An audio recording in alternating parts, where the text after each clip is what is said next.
Reclaimed is the podcast about the woman's journey of reclaiming her power through somatic work, breath work, plant medicine, and conversations. I am Kyla Gagnon, and this is Reclaimed. Hello, sweet friends. Welcome back to the podcast. I have a new and really incredible friend with me today. Her name is Kerice. And Kerice is training to be a healer who holds hard things in a soft way. After making her parents proud by climbing the corporate ladder, she's fully tuning into the question, what do you want? And this has opened up a world that now includes updating vintage clothes, launching a line of head wraps and accessories, learning to swim, and engaging in volunteer work to feed her attraction to death and dying. Kerice is a very special human. I'm excited for you to spend some time with her here. And just a little heads up, at about 30 minutes into this conversation, I am visited by a creature, and I thought I would edit it out, but it was just too funny to not leave in. So expect some giggles, stick around for the stories, and I'll see you on the other side. Hello, Kerice. Hey, I'm so happy to be here. I'm so glad you're here. I feel like I actually think everyone that I've had on, if they weren't already a friend or someone in my life, they've come to me through Instagram.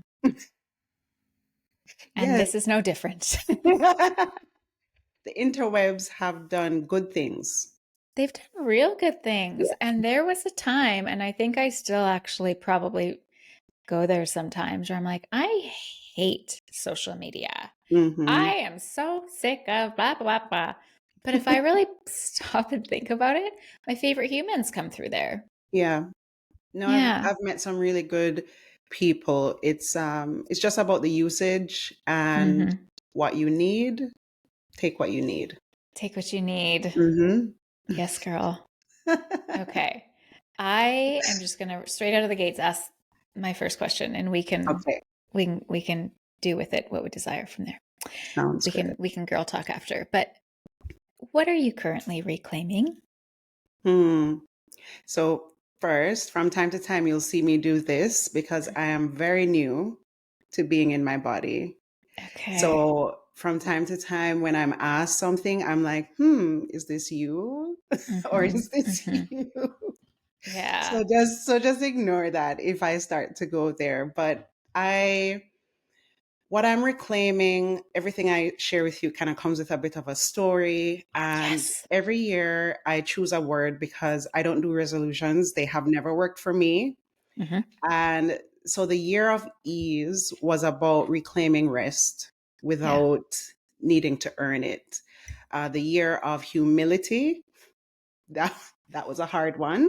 That was the year. I want stories from that year. That was the year of me reclaiming how to ask for help, how to be vulnerable, how to embrace my flaws. Woo, yeah. And whatever word I choose, I get that thing. And this year, I'm reclaiming my freedom. Oh. And it has not disappointed yet. In my everyday life, my MO is to serve other people. And so what I'm asking this year is, what do I want? I didn't really realize I don't ask myself. I frequently ask my kids, I ask my husband, I ask my friends, my coworkers, and I'm like, oh, what do you want? And what's been scary about that is sometimes the answer that comes back is, I don't even know. Yeah. Because I've always been told what I want. So I'm now figuring out what are the things that I want. And it started out with a beautiful journey. At the top of the year, I cut my hair off. I had 9 years of lock growth. It was down to my bum. Oh. And last December, for many people know that growing locks can be a spiritual journey and that lots of things are tied to your hair. And I just woke up one morning last December and it felt heavier than it had ever felt before. And it just felt like all the years of trauma that I've been shedding were Mhm. tied up and sitting on my head. I needed to Wow. get that off. So, Whoa. so I kind of kicked the year off with cutting my hair off, Wow. and it's provided me so much freedom. Like, I feel light. Mhm. I've done more things. I was like, oh, I didn't realize I wasn't swimming or working out really intensely Mhm. because I had such a wash day routine. And now I just Right. go and I do. Mm. And so it's been a beautiful journey to reclaim my freedom Mhm. and to realize I'm doing it for me, because many people have had many things to say. Right. When are you going to color the grays? Or when are you going to? And I realized they were tied to the physical beauty of it. Mhm. And when it went away, I could finally see like the beauty from in here. I was Mhm. like, actually, I don't care what you see. Mhm. This works for me right now. I mean, right now we're Mhm. playing. I have braids in. I haven't had braids for 18 years Wow. because need to fit the status quo, need to do what I'm told. And I'm Mhm. like, I want to play. I want to try different styles. I want to have some fun. Yeah. So freedom. I'm reclaiming Oh, my freedom. here, here. How do you how do you see your like we'll use these couple of years that you've shared about what you've been reclaiming in your words of the year. How, and I know that you have a family, you have a husband and a child. So how does that show up for them? Like, or not for them, but Mm, how does it show up in your family life? that's a great question. So I have two kiddos. One is 6 and one is 9. And I remember in the year of ease was the first time I was choosing me. And in our home, I felt like there was a lot of anxiety. There was It felt tumultuous. It felt like that for me. I watched my kids be that way. And the year I chose myself, I remember my daughter especially being like, "Oh, life is so good." I was like, Oh, "Okay, what's different?" mhm. And she said, "You're different. Oh wow. Life is really good." And the Oh, only thing I changed was not working and grinding, not facilitating other people's dreams, not mhm. doing what I was told, like Mhm. actually doing the things I wanted to do. And that meant spending more time with them, time that Mhm. was slow and intentional. And then the home kind of just Yeah, became a really nice place to be. that's Yeah. so sweet. Yeah, it is. You've shared with me outside of this, but in more of a friendship setting, some really cool things that your children have said. I don't know. I don't know how I was gifted time with Wow. these humans. Yeah, it's very cool. They're very special. I've not met them, but just the pieces you share with me, like my jaw drops. Like the piece around your was it around your hair that your daughter had some really amazing things to say. Was Oh, I it? was I was surprised. I was combing my afro one day and I was like, Yes. actually, girl, I love how you look. I looked in the mirror and she was watching me and she was shocked. Like, why does this seem new to you? I was like, Mm-hmm. because it is. I haven't always loved the hair the way it came out of my head. And she was very confused by that because she Hmm. hasn't experienced that. She Yeah. loves the way she is from birth to now, which is very beautiful. And so Mm-hmm. I told her my story about why I didn't like my hair. Someone didn't like how it looked, so I covered it up. And I was covering it for 25 years. So, which is why I Wow. wear head wraps mostly. Yeah. And she said, "Oh, it's interesting that you let people box you in when you're not cargo." I know. I know. It's yeah, that one. Yes, I'm Yeah. still taking that one in. Yeah. That's a good one. That's a good one. Okay. So you just spoke to your head wraps or how you maybe originally started wearing them as a form of like hiding a part of Yeah. yourself.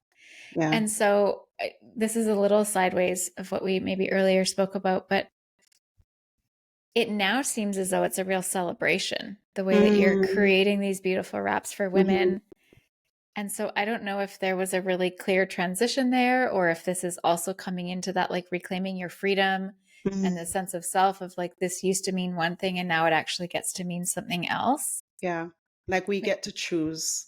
mm-hmm. And I think the head wrap for me was armor Yeah. and like an alter ego.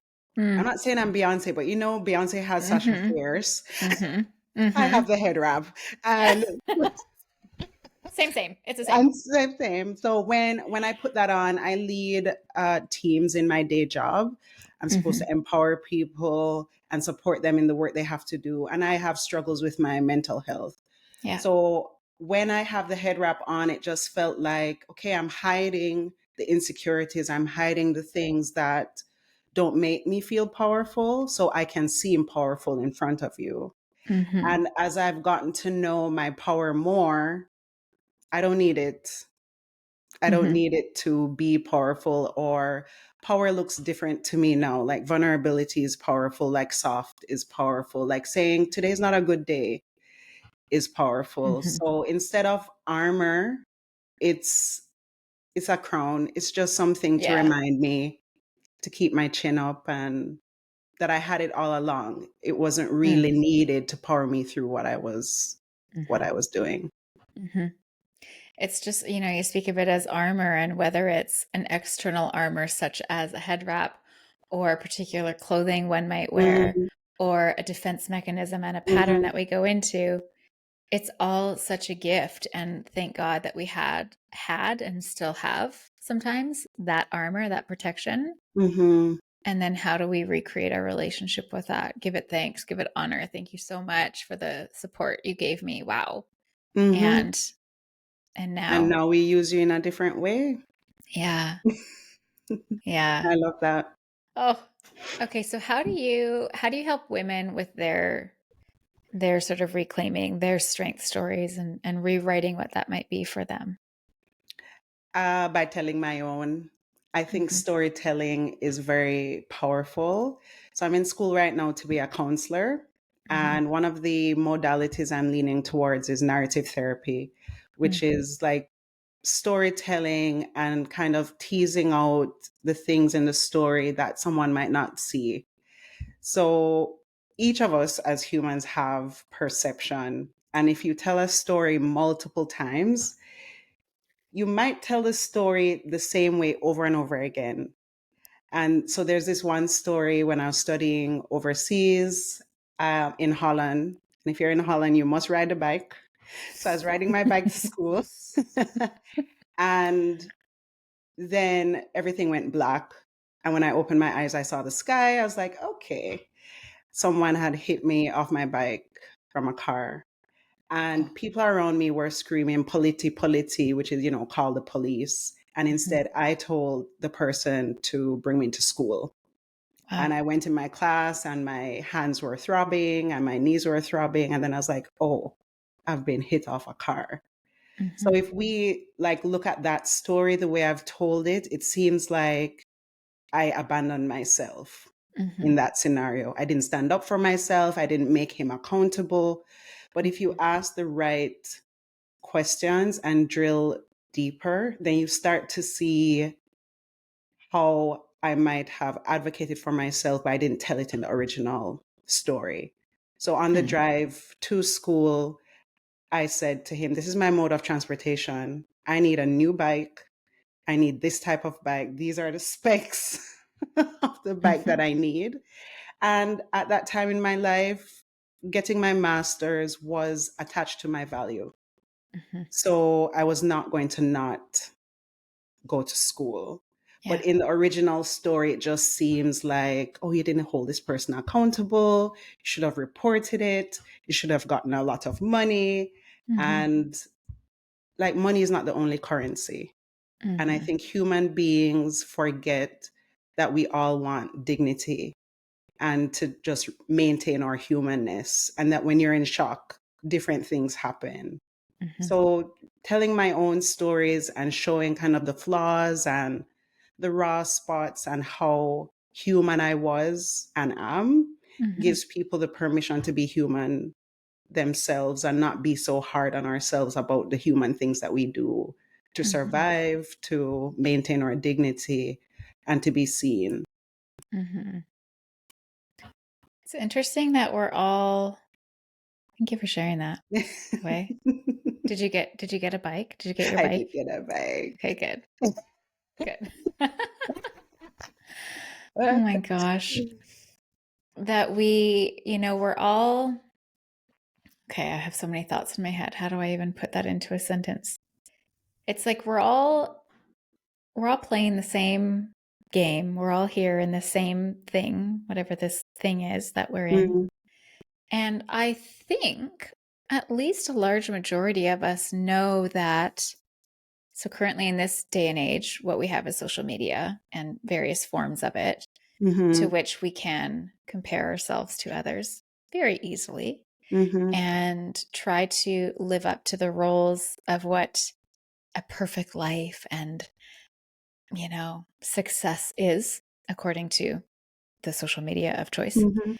I think we all know that it's kind of bullshit, that it's not, it's a highlight reel, all of Yeah, it. It doesn't matter. I yeah. don't care what form of social media you're on. It's all a highlight reel. And yet we're all still trying to play, well, maybe we're not all, but there's Mm, this expectation still of trying to look like everything's perfectly together and that there's no mm, flaws and everything's, excellent and there's no fear and there's no shame and there's no sadness and there's no debt and there's no illness and there's no marital problems. Like, why? Why? I also, and you spoke to vulnerability being a superpower. mm, I also think most of us know that as well. And we're still stuck in this funny in between place of wanting to live the life as truthfully and wonderfully as we can. For some reason, still feeling this pressure to keep up with, I don't know, societal expectation that mm, is bogus, and also honoring that our like truth and vulnerability and authenticity is like our greatest power, and it's this like mhm. ping pong. I don't, this isn't a question, I don't even know what this is, but I'm No, just like, well, we all are little people inside who want to be liked. yeah, exactly, and exactly. and maybe I'm unique. Maybe I'm the only one who was called a good little girl for not messing up her dress or wearing my shoes outside or speaking nicely to the guests when they came. Maybe that's just me.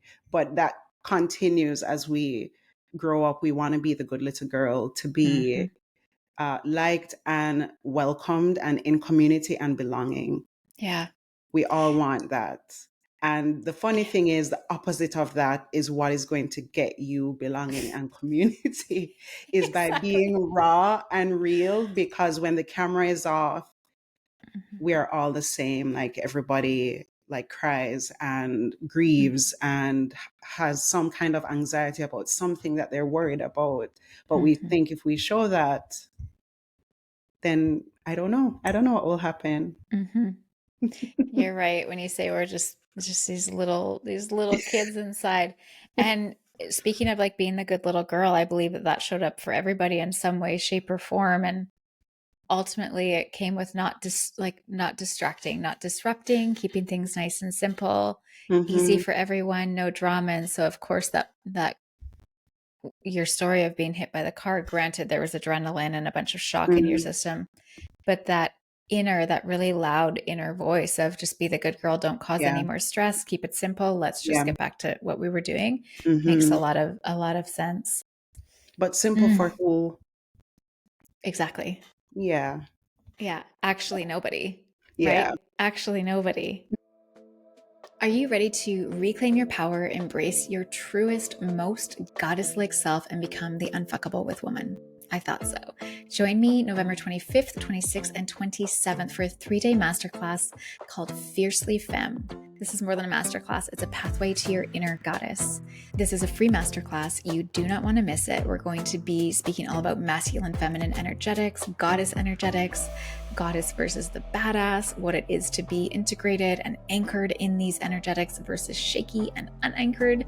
And of course, there will be a breathwork session to tie it all up in a beautiful bow. Information is in the show notes. We'll see you then. I need it simple for me now. Mm-hmm. Yeah.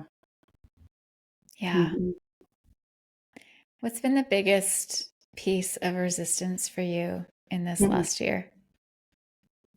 Doing it anyway. Oh, yeah. And it is a lot of things. Like I wanted to create a business without really knowing where to start or what to do.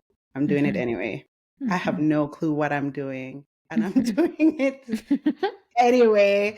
I wanted to access currencies that I didn't previously see as valuable, like time, health, energy. And my schedule said, you don't have the time to protect your time. You don't have the time to have a 20-minute walk daily to protect your health. You don't have enough money to protect your energy. You must work and you must toil to get those things. And when I realized that money is not my greatest currency, I do it anyway. And I think I'm also reclaiming the word strong.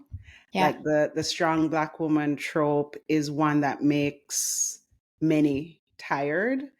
My biggest act of resistance, I think, is claiming that word back, but with a redefinition.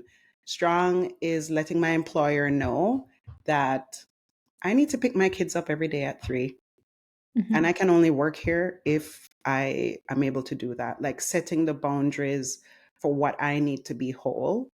I remember saying that, like seeing things around the home and thinking, well, I need to pick up this, or I need to do the laundry or do the dishes. And maybe strong is laying down because my body says, I think you've done enough today.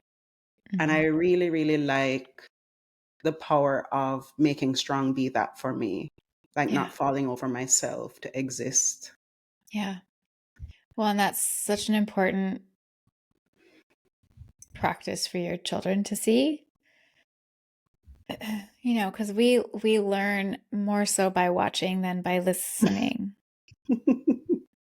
And I'd say this to my clients and if in breath sessions or wherever it comes up.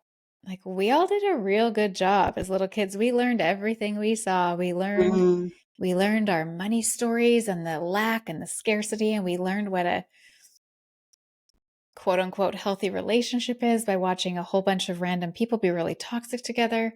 We learned so well. And it was all by watching. It was all by just taking in what we see. And so I maybe I bring that up because I've seen a shift in that so much in the last, I'll even say like decade of, I used to work in gyms. And so there would be, oh gosh, handfuls of new moms bringing their baby in the carriage to the gym. And then that baby would be 2 and 3 and 4. And then they'd be exercising with mom and they're 5 or dad. But it was often I was working with moms. They learn. And so what a gift to show your children that tending to the self is strong, tending, asking, resting. Right. There are moments where they will come to me for something. And I think one of my, maybe the top resistance this year is honoring what I need more than what the people around me need without feeling like that is selfish. Yeah. So if my kids come to me and say, I need this right now, or I need you to help me to regulate, I mean, they don't use these words. They're having a tantrum. And I'm like, actually, mommy is feeling really overwhelmed. So I need you to use one of your tools, like go get your crayons and I'm going to go use one of mine. And then we're going to meet. We're going to meet back up when I'm whole and I'm able to hold you, but I can't hold you right now. Yeah. And your kids have tools. That's something that you guys talk about? Yeah, I want them to know what safety feels like. Hmm.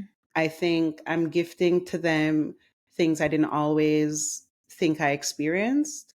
Hmm. And I'm learning emotional intelligence in my 30s, and they're learning it at 6 and 9. I think for me, that's like a generational win.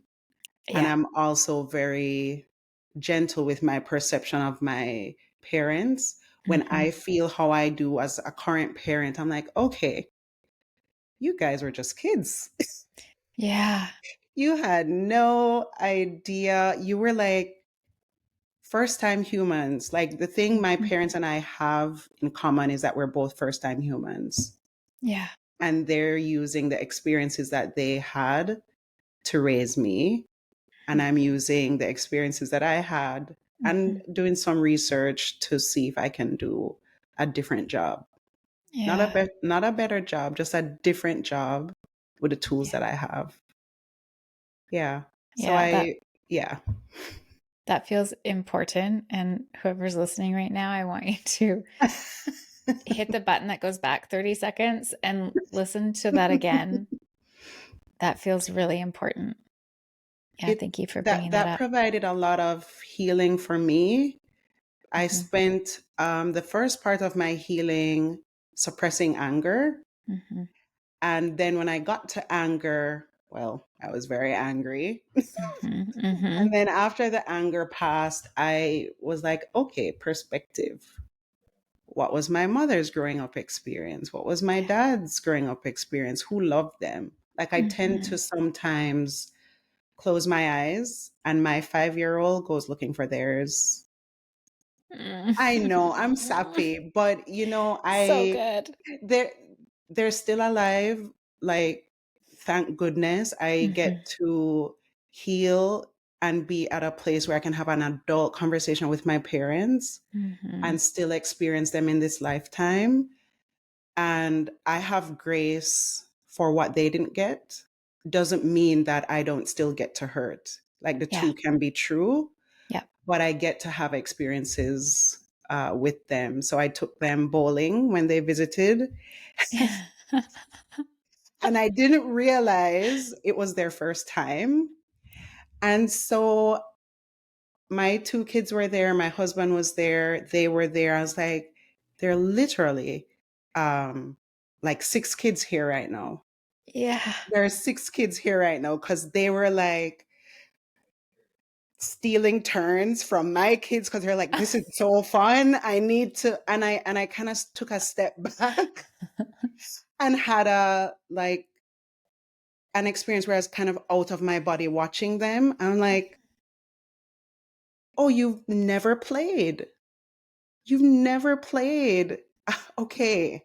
I, let's let's play. Let's learn bowling together. So it's been very, yeah, healing to accept what is my responsibility now as an adult for myself, and what kind of relationship I can have with them as adults.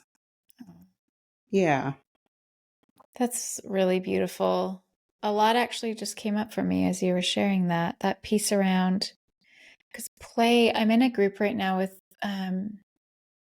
some women. Are you familiar with The Artist Way, Julia Hmm. Cameron? Yeah. Hmm. So we're doing like a cohort, myself and one of the women in my community is spearheading it and she's facilitating it. And I've been very resistant to The Artist Way for definitely a year, if not more. I bought the book and I was like, I'm going to do it. And then Mm. it sat there for a year. And, anyways, we're in week 3 and I'm loving it. But a big piece of it is like coming back to that inner child, that play, that creativity. And I don't have many memories playing. Mhm. And Mhm. that's not to say I didn't play, Yeah. but I really don't remember it. Yeah. And it's funny, I've looked at sort of how my parents parented and how they were raised specific to other parts of my life, relationship to money, Mm. relationship to love and partnership, Mm-hmm. um, multiple other things. I've actually never looked at my seemingly like fractured relationship to play Mm-hmm.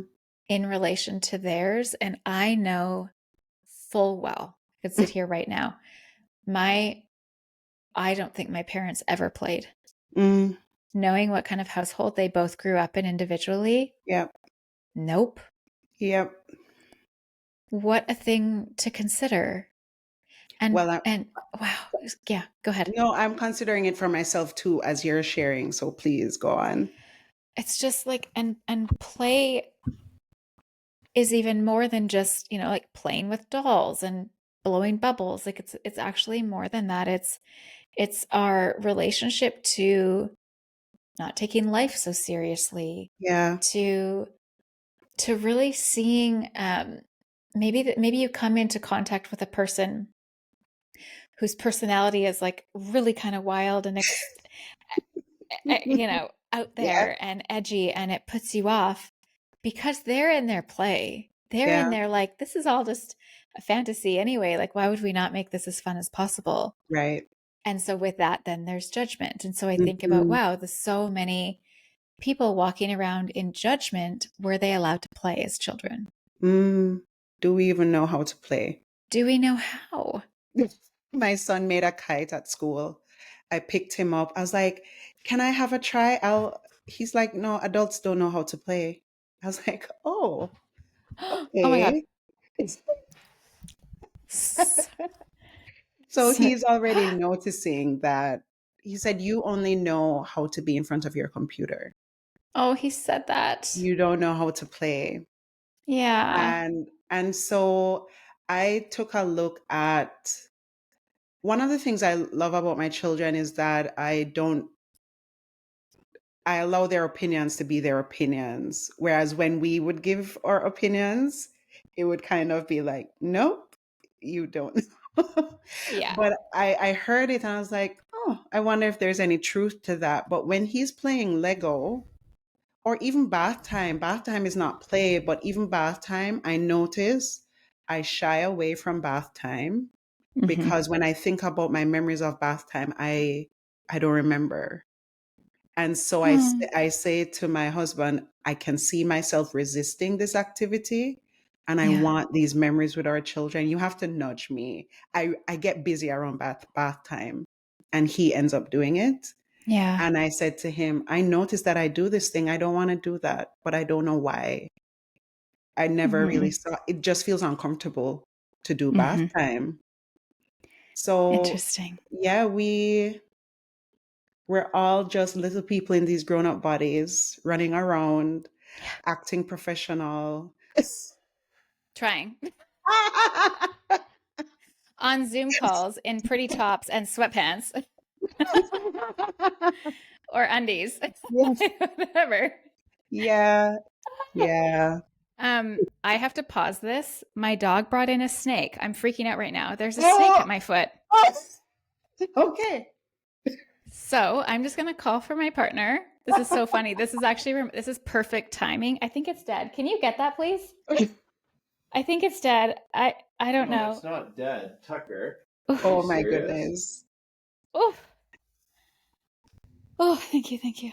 I saw you gasp, but I was like, the That's what it story was. wasn't that bad.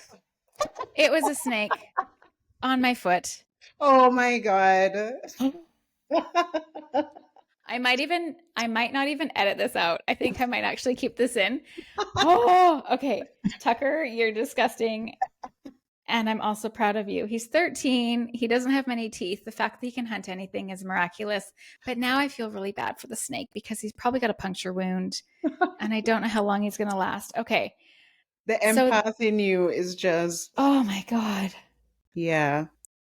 So hilarious. When I Talk was about probably, composure. I would have been gone. well, I would have been really gone if it was moving, but I thought it was dead. Cam says it's not dead. Oh, when I was probably, how old would I have been?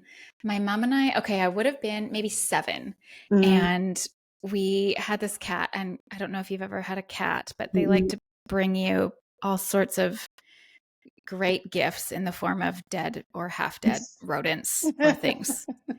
And my mom and I were in the kitchen, and my cat brought in a snake. And similar to the one that was just here, it was, just a garden snake. It's nothing crazy, but it's a snake in your home, which is not welcome. And my mom, clearly terrified, jumped up on a chair and was like left me for dead, was like, I'm taking care of myself here. She was so panicked.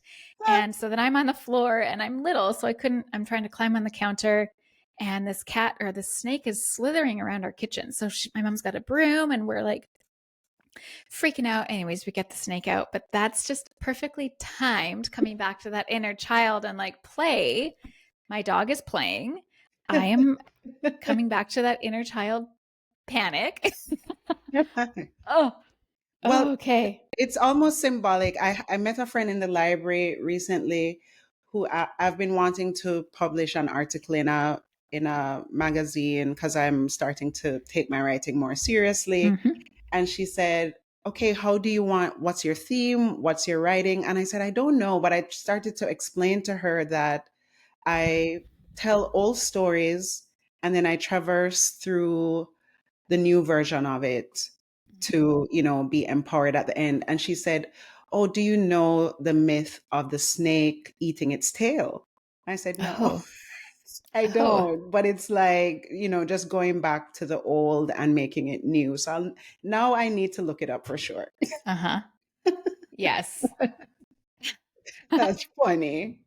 Oh, Ah, you do have a beautiful way of storytelling. That was partly why I wanted to have this conversation with you. Is it on one hand, you just have a beautiful voice, so there's that, and the accent is really special. And so I think I could listen to you tell like any story. You could talk about a snake, you could talk about a rat, you could talk about yourself. It doesn't matter. I'll just listen to your stories. Thank you. Random question on that note. Is there any story, it could be yours or someone else's, but is there any like story that feels important or powerful or always like brings you good feelings that you think of? This again has to do with when I was at school in Holland. I chose to do my research in Thailand. Okay. And we were told we would get a translator. We went and the translator could only say hello. And, if I had gone home without that piece of paper, shame would come upon me. I was like, I am not going to not get this degree. Mm-hmm. And we were eating in this quaint little shop one night, and I heard a Thai woman say something in English. And I said to my friends, so I approached her. I said, hey, we're in this predicament. We need to go to different villages and collect data. We need someone who speaks English and understands English. We'll pay you a fair rate. She says, I don't need payment. I'm happy to help you. And she came along for the entire journey. And just throughout my life, I have various pockets of stories like that. Mm-hmm. And the thing that story reminds me of is regardless of where I am, like regardless of which part of the world I am, anything I need is going to come to me. Not that I don't have to work hard for it, but the things I need are attracted to me. Yes. If I am in tune enough to listen. Mm-hmm. And so I love that story because it reminds me of the moments when I'm unsure. I'm just like, chill out. Yeah. The thing you need is going to come to you. Yeah. Yeah. It is. Cam and I were talking about this on our walk last night. Similar. We were talking about sort of the ripple effect of life. If this didn't happen 15 years ago, well then fast forward, this wouldn't happen. Yeah.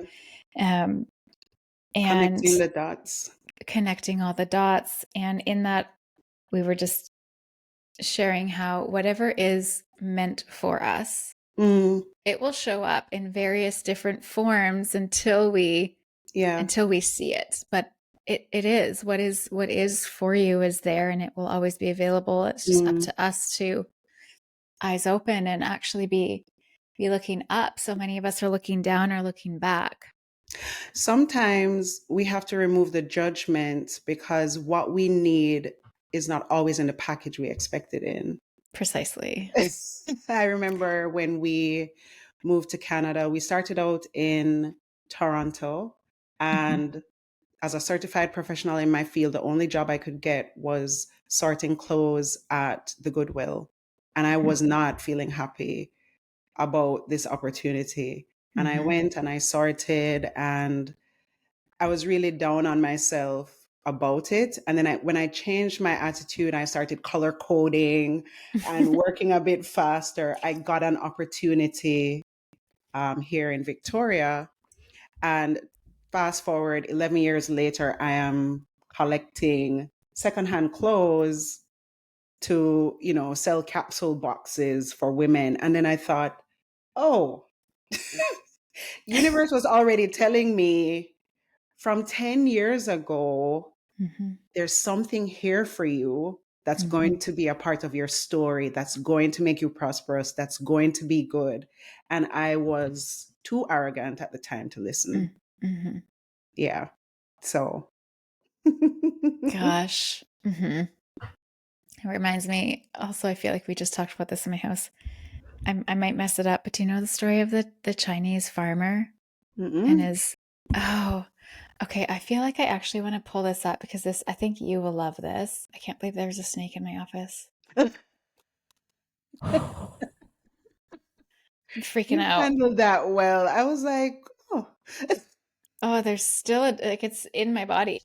Okay, is this a story? Yes. Okay, I'm going to read this story to you. All right.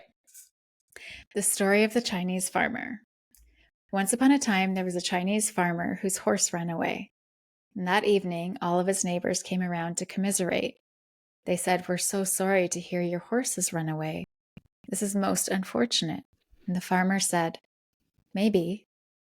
The next day, the horse came back, bringing 7 wild horses with it. And in the evening, everybody came back and said, "Oh, isn't that lucky? What a great turn of events. You now have 8 horses." The farmer again said, "Maybe." The following day, his son tried to break one of the horses, and while riding it, he was thrown and broke his leg. The neighbors then said, "Oh dear, that's too bad." And the farmer responded, "Maybe." The next day, the conscription officers came around to conscript people into the army, and they rejected his son because he had a broken leg. Again, all of the neighbors came around and said, "Isn't that great?" And again, he said, "Maybe." The whole process of nature is an integrated process of immense complexity, and it's really impossible to tell whether anything that happens is good or bad, because you never know what will be the consequence of the misfortune, or you never know what will be the consequence of good fortune. So good. Right? So good. Sonia Renee Taylor, I'm reading her right now. She wrote a book called The Body is Not an Apology. I'm going through my things with my own body right now. I'm reading that book, and she talks about life being on your side. Like life is on your side regardless of what is happening. Yeah. And when you're in the challenging, tough parts, it's really hard to really remember that life is on your side. Truly. That story reminds me of that. So with that, like sharing snippets of life and connecting with humans and telling stories and doing this in the modern way, which is having generally a version of a public platform. Here we are Yeah. on a podcast. How has this affected you? And does it, yeah, what's there? Like, what have you learned? What is there fear? What's here sharing on a public platform? So when I started about 2.5 years now, I was very fearful. I didn't want to be judged by the public. I didn't want my friends to find my page and be like, oh, she has challenges with mental health, because there was this stigma attached, and there was this persona I created that, oh, she holds it together, she does the thing, machine, gets the work done. And I was just afraid to break that down. And so I kind of danced in front of the camera for about a year until I was comfortable enough to speak. And then I started talking. And in owning my own story, I thought, actually, you can't take any of this from Mm, me. There's nothing you can tell me about this that would tear me down more than other things that have happened in my life. Like owning all parts of me and being mhm, public about it is very freeing. And I think it mhm, gives other people the permission to be free. And what I'm learning, I wouldn't say it's a negative thing, but I've had to learn to be misunderstood mm. because we get what, a minute and a half maybe in those reels, or Yeah. maybe I've written something that was misconstrued and then I go Mhm, back and I want to change it. I'm like, actually, no, I meant that. mhm, mhm. I'm not changing it because you don't know the context or you don't Yeah. understand my lived experience or because you weren't there. So, what I'm learning from social media is being okay with being misunderstood, Mhm, like allowing humans to fill in the gaps with their own stories, mhm, knowing that I know. mhm, And whatever your perception of me is, it's okay. It's either you're for me or you're not. And I can't be for everyone. And mhm. that's okay. That takes such a strong sense of self and confidence. And yeah, how, like, have you always had that? No. Okay. And it fleets in and out. There's Mhm, this thing I'll share with you. I don't remember the author, but it's from this book called The Comfort Book. And I'm mhm, doing this in my friendships too, like being okay, being misunderstood, mhm, especially if it is taking more than I have to give. Not that I don't love my friends, but when it feels like I'm starting to empty my cup now mhm, to meet somebody at a place where I can't even reach. mhm, And so I have this book called The Comfort Book. And from time to time, when I feel fearful and I feel human and I don't feel as strong, I flip through. And the last time, the story that came up was a story of the lighthouse. And the lighthouse doesn't go out to look for boats to save, it just mhm. stands there. And Oh, I was yeah. sitting it was ironic because I was sitting at the beach when I read it. Oh. And I was just like, okay, why lighthouse? Why are you why are Mhm, you running around town looking for the boats? And mhm, I think that was a weekend where I wanted to be a part of something I wasn't a part of. mhm. And being at the beach that day and I read that thing, I closed the book and there was a group of friends who I didn't know who had a fire. My son went over, sat in their chair, started eating their snacks. I was horrified. Such a Anyways, child. That's like so perfect. It's perfect. but then we became friends and we have Friday night bonfires at the beach. And I Okay. was just thinking about the full circle of that lighthouse story. Was like, okay, I just kind of honored myself. I didn't abandon myself, and new boats came to me. Oh, Yeah, it that's was very very special. that's so Yeah, good. That's so good. The Comfort Book it's called? the comfort book. I'll Okay. send you afterwards the Mhm. author. Okay. But from time to time, on the days I feel unsure, or the days when I start to call friends and ask them what they think, I Yeah. realize I am crowdsourcing for something that is already here. Yeah. Yeah. That whole external seeking for something, looking for the glasses when they're on your face. You're like, I'm never going to find them if I keep looking outside of myself. Yeah. Yeah. It's this titration between knowing and being in community with others because I do Mhm. love community and I do love belonging, but I need to show up as myself in that. Yeah. Hmm. Ooh, thank you for that. Yeah. As we're kind of coming up to the top of the hour, is there any bits that we haven't covered? Anything that's in your mind and your heart that you want to Mm, share? I've just been thinking about like starting a business and marketing and the type of person that I am. And it's been hard for me to use marketing tactics to get people to buy things from me. Mm-hmm. And one of the things that my coach, my business coach, said to me is tell the women that the head wrap empowers them. And I'm like, there is nothing in this fabric. There's nothing in this fabric, lady. Come on. Like, it's in them. They already have it. Mm-hmm. And I asked her permission to share this story. I said, would you be offended? She's like, no, the response you gave is actually your tagline. Yeah, exactly. And now I realize I want to accessorize the magic that women already have. Mm-hmm. And there is actually something in the fabric. There's lots of time and love and Yeah. choosing. I said this to a friend. I said, there's nothing in the fabric. And she said, I've watched you. There's something Mm. in the fabric. And I was Oh, like, okay. oh yeah, that feels good. It does feel good. I wanted to know the hands that would make it. I Mm-hmm. wanted it to be something that was made here. Mm-hmm. And it took me a long time. It felt like a long time to get there. So I just wanted to share that when people come in contact with my content or my website, that the intention was always you. Like it's Mm. always for you to remember who you are. So that's all. That's more than enough. That's perfect. Thank you. Thank Thank you you. Thanks so for much having for, me. yeah, thanks for taking time out of your day and just love you. I think you're great. Thanks, Kyla. Talk to you soon. Mm-hmm.